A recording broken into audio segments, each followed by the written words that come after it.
My time coming, know it is, cause I didn't pray for it. I'm in a suit day and night, yeah, I done slaved for it. I never knew that if I rap, I could get paid for it. State to state, different cities with the gang touring. He ain't a beast, if he play, I had the gang storm him. It's on the love, if you my brother, we got the same story. Yeah, what you know about a kick, though? You wasn't with me, I was running. Beautiful people. What's up? It's your boy Smith, man. Welcome to Public Comment. You already know keeping it consistent is what I attempting to do. That's what I'm attempting to do. Man, let me say this. You have to be diligent. You have to be diligent occupying your space. Whatever that looks like, you have to be diligent.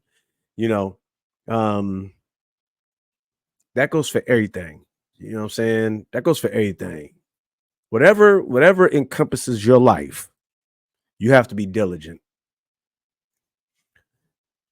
And I think diligent festers commitment.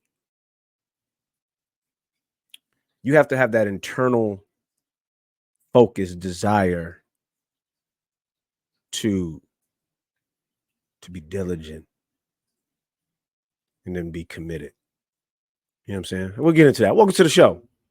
It's your boy Smith. It's Public Comment. You know what I'm saying? How we get down, positive, motivating, educational. I think we're going to touch on all of those today. Ain't no guest today. I'm gonna let y'all know right now. It's just gonna be me for about 20 solid minutes, right? With the gift of gab that I got. And yeah, that's just crazy. You know, when you start understanding yourself and you start to evolve and become, and when you become, you know what I'm saying? And then you look back and see the journey. And I struggle with this like all the time. Like my most beautiful, she'll tell you, like, I didn't like people. Like, I did not like people, right? Like, I'm not talking to you. I could care less. I don't care what you thought about me. I don't care if we was the only two people, you know what I'm saying, in a two-seater roller coaster ride or whatever. I'm not talking. I had no energy to move into anybody's circle. You know what I'm saying? Now, the oxymoron to that, the dichotomy to that was like, in my family, in my circle, in my comfort zone, I'm the life of the party. Like, the party don't start till Smith walk in. You know what I'm saying? Now, maybe that's a little hyperbole. Maybe I'm giving myself too much credit. You know what I'm saying? It is what it is. You know what I'm saying? But like, get me outside of the fam.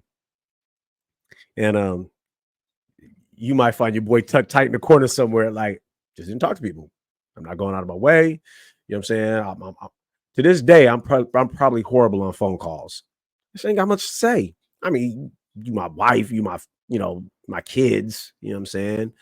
It's crazy because even with my grandson, who I get to FaceTime on occasion, I don't like, one, he ain't old enough, I don't think, for me to expect him to sit here and hold a conversation on a phone. You know what I'm saying? Man, little dude, man, go play. You know what I'm saying? You talk to people whenever you're ready. You know what I'm saying? I'm not going to make you sit here and talk to me on, like, I'm telling you, hey, man, I love you. You good? How was your day? Bet. You know what I'm saying? We good. Yeah. What else are you going to talk to me about? You know what I'm saying? I mean, we probably get to a deep conversation about building ramps, you know what I'm saying, for some monster trucks. You know what I'm saying? Talk about Spider-Man, dinosaurs, and whales, right? But I'm not gonna put my weight on him like what I'm going through. You know what I'm saying? Maybe when he gets a little older. You know what I'm saying? But yeah, like, and so here with the gift of gab, now I got this platform, multiple platforms, where I just run off at the mouth. It goes against everything who young Smith was. You know what I'm saying? But that's the evolution of a man. So welcome to Public Comment, man. You know how to get me. I'm on Facebook, Twitter, Instagram. I've been channeling to get the show over to YouTube. So I do have a YouTube channel. Not all of my podcast episodes are currently available, but there's some are, and I'm putting them up slowly but surely. You know what I'm saying? So with that, I hope everybody is well. I think this is going to be like a pop puree. I could throw that word around. I don't know how to spell it, but potpourri of topics real quick. Like I said, I don't like boring people. It's just me sitting here talking, you know. But a couple of things as I just move on and evolve and try to be mindful and intentional of what it is I'm doing and what it is I'm efforting, right? Just evolving. And I said this a while back. I posted this. You know, I don't do the stuff I do for recognition, fame, highlight, glory, reward, reciprocal energy. I know that's easy to say, and it sounds like corny, but I don't. Like when I coach football, I like coaching football. I literally love to coach football. I get excited for practice. I get excited to run laps with the kids if I have to. I get excited to do push-ups. I get excited to draw plays. I get excited like game day. I get excited going X's and O's with the cat across the field. I love that. I love that challenge. Like I do that because, man, it's good. But the byproduct is the relationships I build with the families.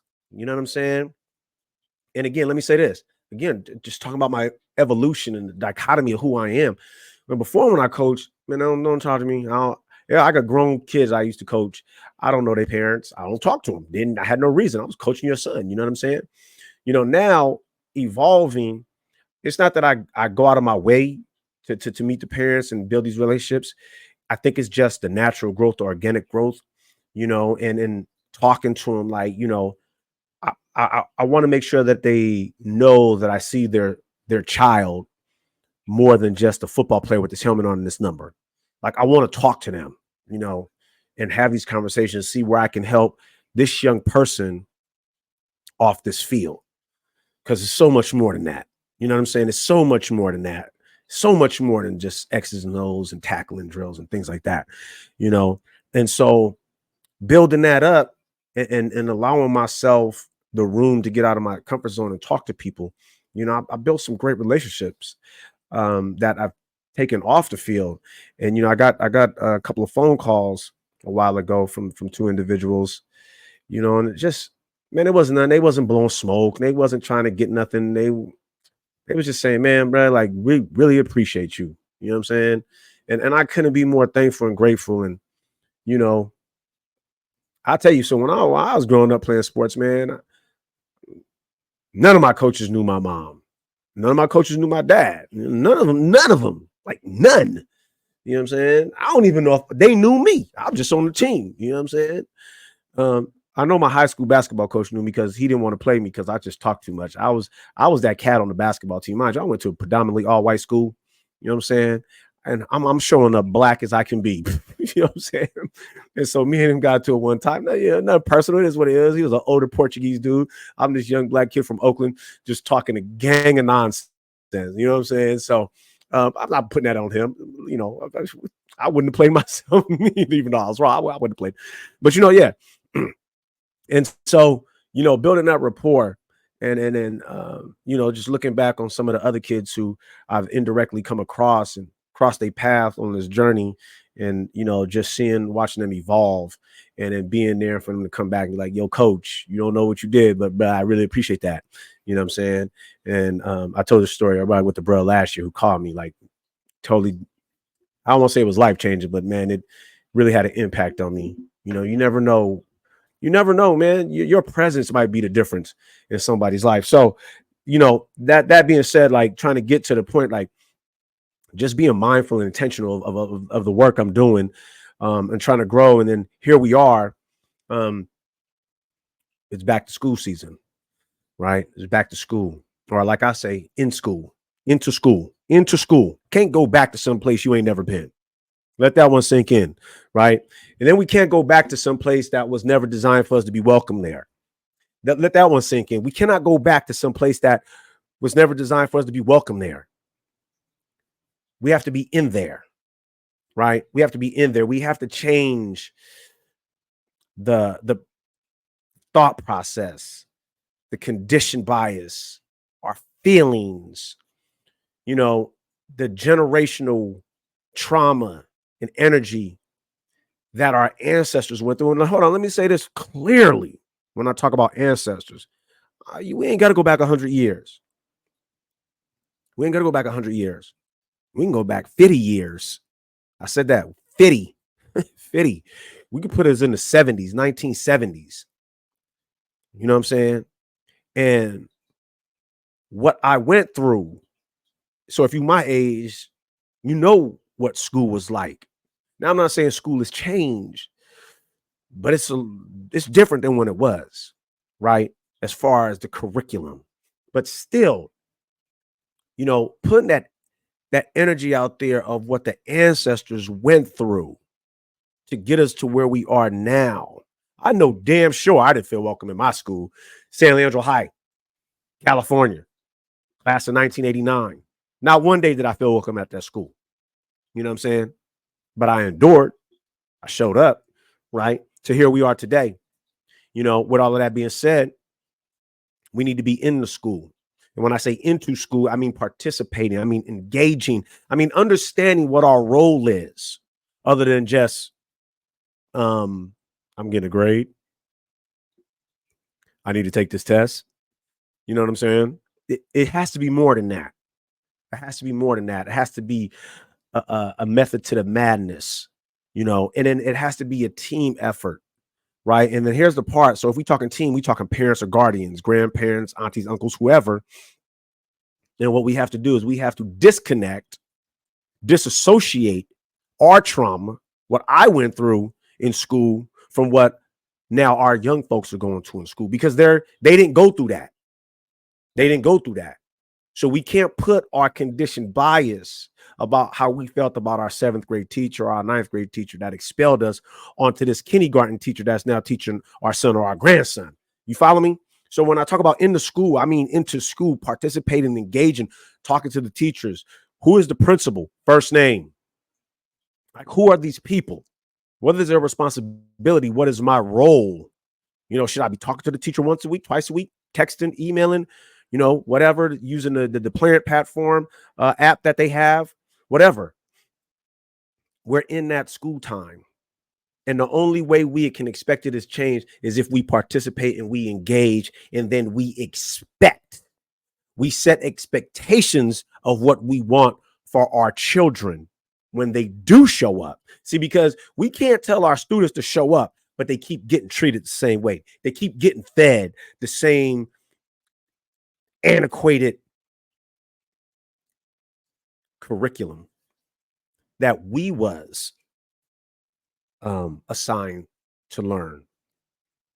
We have to understand that if we're going to motivate and encourage our students to show up and show out in the institution, then we as parents and guardians in the village and aunties and uncles need to set expectations of what we want from them when they do show up and show out. Now we have to show up and show out school board meetings, PTA meetings, book sales, after school programs, whatever the case is. You know what I'm saying? But it's a team. And again, we're not new to that. I mean, you know, we are new to that. This is not our normal. You know, what? 60 years from segregation, and we're still adjusting. We're still trying to be in school and not back to school. I'm gonna let all of those words sink in because I'm saying them for a reason.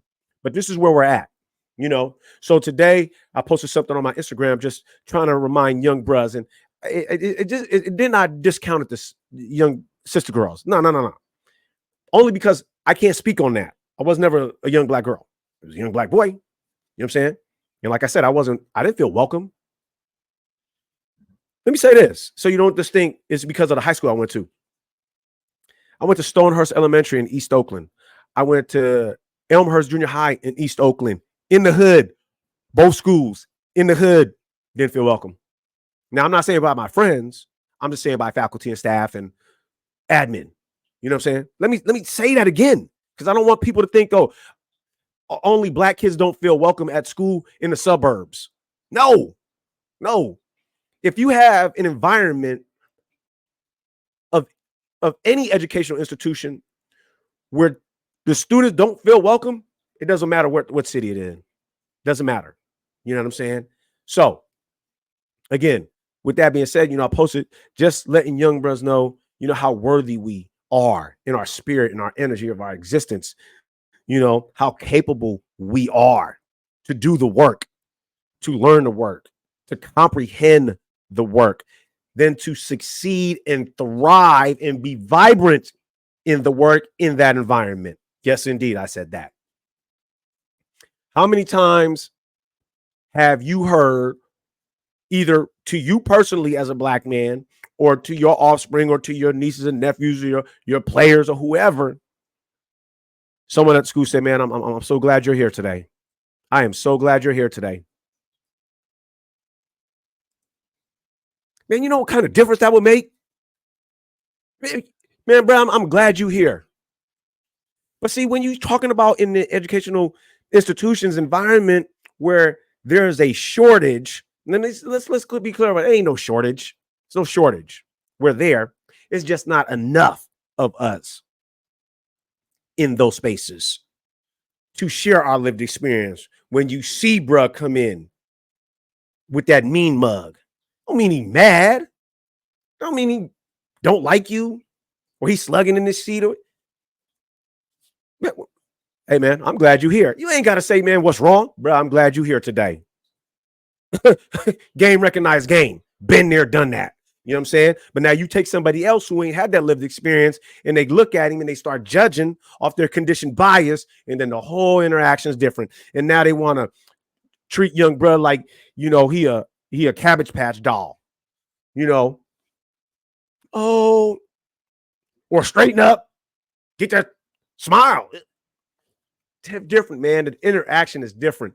And then you say, "Well, I'm glad you here." Totally different. You know what I'm saying? So I put that out there today because I think it's important. And man, did I freeze? I froze, but now I'm back. Scared me, man. I lost signal for a second. That's okay. We real live. So then the other thing I posted, I made a presentation about in the school and how do we participate. I'm not going to go into that. Go check it out. It's on my YouTube channel.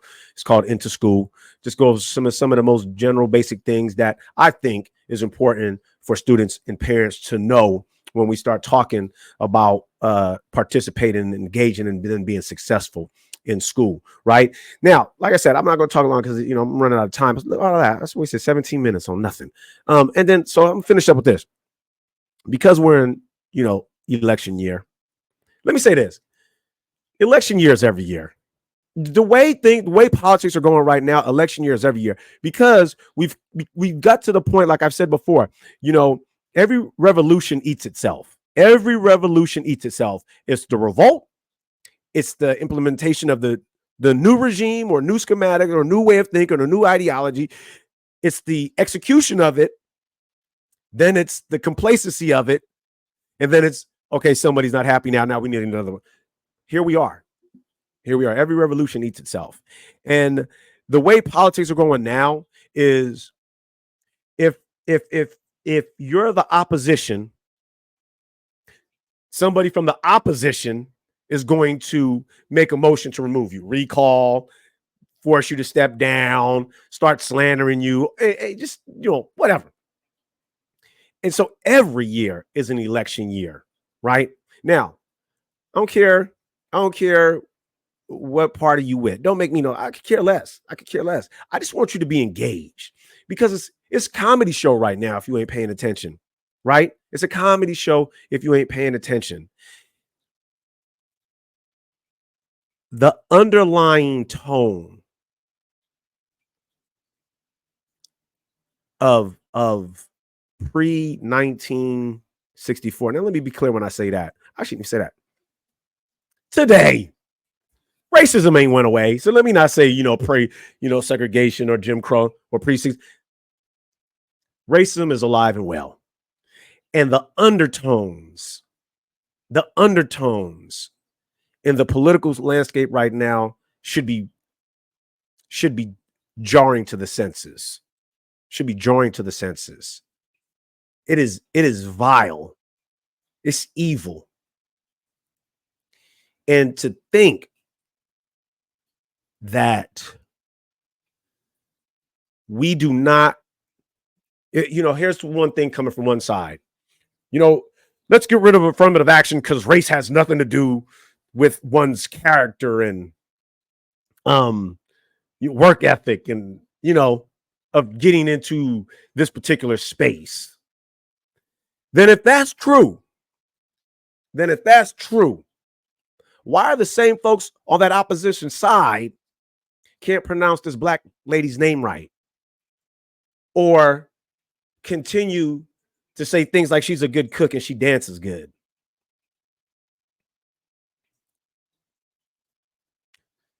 Now, but let's get rid of affirmative action because, it's reverse racism. It's reverse racism. I'm a politics guy. I like politics. I think it's the two great things to me about politics is, one, it's so real, but two, it's so hilarious. It is so hilarious because we don't get involved. The one arena we do not dominate is politics. Just think about that. Like any other arena, of course, sports. We're taking over hockey. We'll keep watching. Table tennis, swimming, whatever. Sport arena, we dominate. Right? Entertainment, we dominate. You know what I'm saying? Literature, we dominate. Science, math, engineering, we dominate. Once we get into something, bros are showing up. Sister girls are showing up. But let that sink in. Like, we going into what? We 1776. Now we 2000 to be 30. So we're looking at 300-400 years, right, of a particular government. The one arena first we wasn't allowed to. So, but again, we weren't allowed to get in sports neither. So it takes some time. But the one arena where we have yet to dominate is in the political arena. And when we get in there, now we're there, don't get me wrong, but we ain't in there. You know what I'm saying? I was thinking about this the other day. I was watching golf. We got some brothers in golf, and they raw too. Shout out to the brothers from Howard. The conditioned corporate attire, no tattoos, no earrings. I'm like, man, I'm watching these cats and this. No, you know what I'm saying? And so then I, juxtapose that with politics. On the mainstream of politics, the one we are subjected to for the most part, it's all button up. It's all button up tie, red or blue tie, gray, black or blue suit. Ain't nobody in there with no swag. I'm not saying they don't have no tattoos, but you know what? It might be more appealing to young people if you showed your real self and stopped trying to be somebody you ain't. No, I'm just saying. That's what I'm saying. When we really like step our foot into politics. Now, let's take me for example. I might have an aspiration to run for a particular position or two or three. You know what I'm saying? But understand this, the way you see me now is the way you're going to see me when I'm campaigning, when I do become elected. Because when I tell you something, let me say this, there goes my confidence and my cockiness and my arrogance that a lot of people didn't like about me. And they probably still don't like about me. And that's fine. That's just because they don't know me. But that cockiness and that arrogance, when I tell you, when I campaign, I'm going to win. Like, I'm going to win. I'm that cat. I'm that cat. You cannot deny what I bring to the table. You know what I'm saying? So when I do decide to do that and jump into that arena, understand this, the way you see me now is the way you're going to see me on the campaign trail, is the way you're going to see me in office. Can't change. I know they got that saying, you could take bruh out the hood, but you can't take hood out the bruh. Understand this. It ain't even about hood. It's just who I am. You know what I'm saying? I went to school in the suburbs. You know what I'm saying? But it's who I am. And I can't let that go. I can't be somebody I'm not. And I'm not knocking the people that got to play that game. You know what I'm saying? I talked about code switching on the last show. But once we get cats in there and you get them after a meeting, or something just went down, and you got the people running up to him. Senator Russell, Congressman Russell, Representative Russell, Mayor Russell, this, that Russell, Trustee Russell. Tell us what happened. Man, y'all ain't gonna believe this shit. Excuse me. Man, these clowns over here, they playing a game. You know what I'm saying? And you're gonna see me like this. You know what I'm saying? Now I might throw a blazer on. You know what I'm saying? But here's my other part. If I'm keeping it 1,000, I'm that cat. Only way I'm rocking a blazer if it's a black man made it, or a black woman, a black-owned company made my blazer. You know what I'm saying? Or my penny loafers, my Sunday sliders. You know what I'm saying? I'm gonna show up with my black-made watch. Shout out Benjamin Banneker, Tally Vine. You know what I'm saying? I'm showing up with the black-made stuff. So don't even think of getting it twisted about me changing or whatever the case is. But that's my rant on politics. Like, are we satisfied? You know what I'm saying? Are we satisfied? Are we satisfied about school and where we are in it? Are we satisfied with the people that have been elected to represent us in the political arena? You know what I'm saying? Or are we just okay and it is what it is? My kid is smart. The hell with the rest of them. I pay my taxes. I don't care. I got a gun. Great. And I got folks like that. And it's cool. I'm not knocking them. I'm just saying, got to be something more. I ain't satisfied. Beautiful people, that's my show. It's Public Comment. It's your boy Schmidt. You know what I'm saying? I'm really just trying to get in where I fit in and put some energy out there to everybody who may not have that. You know what I'm saying? Tap in with me. You know what I'm saying? Let me know how you feeling. Let me know, if there's anything I could do with school where I can be of any kind of assistance. You know what I'm saying? Let me know you need some political help with campaigning. Come on the show. Talk about what you're standing on. I'm with it. And I don't care what color you are. I could care less what your ethnicity is. You want to come on here? I don't care what side of the aisle party you with. Come on, man. You can, but understand this. We're gonna keep it 1,000. Even if like I like you, I'll be charging you with some. Man, this ain't easy. You know what I'm saying? This ain't easy, but it's all love, though. Understand that. At the end of the day, it's always all love. I don't allow myself to get mad. You know what I'm saying? Because like what my boy say. Elgin Cleaver, the price of hate is loving yourself less. Whoo, I'm never going to hate you. I'm never going to be mad at you. Can't do it. I love myself way too much. The introvert. Beautiful people, you know how I end this show, man. You know what? Have a conversation with someone that don't look like you, don't sound like you. And, if you shut up and listen, you just might learn something. To the next show, beautiful people. I love you.